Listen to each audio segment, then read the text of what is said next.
ঝালকাঠি জেলা ছাত্রদল কর্তৃক অনুমোদিত আমুয়া শহীদ রাজা ডিগ্রি কলেজ ছাত্রদলের নবগঠিত কমিটির আনন্দ মিছিল অনুষ্ঠিত হয়েছে।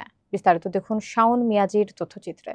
নবগঠিত কমিটির নেতারা ছাত্রদলের সাংগঠনিক অভিভাবক এবং বিএনপির ভারপ্রাপ্ত চেয়ারম্যান তারেক রহমান, কেন্দ্রীয় ছাত্রদলের সহ সভাপতি সোহেল সরকার, জেলা ছাত্রদলের সভাপতি আরিফুর রহমান খান এবং সাধারণ সম্পাদক গিয়াস সর্দার দীপুকে শুভেচ্ছা ও কৃতজ্ঞতা জানান।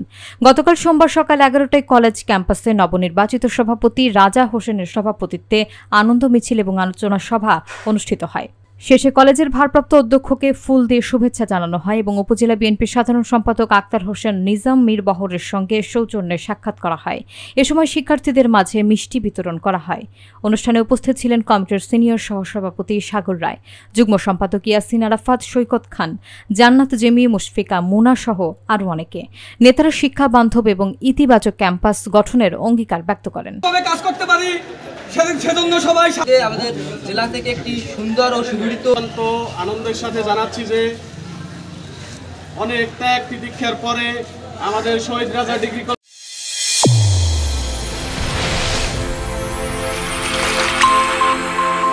চ্যানেল A1 হৃদয়ের স্পন্দন।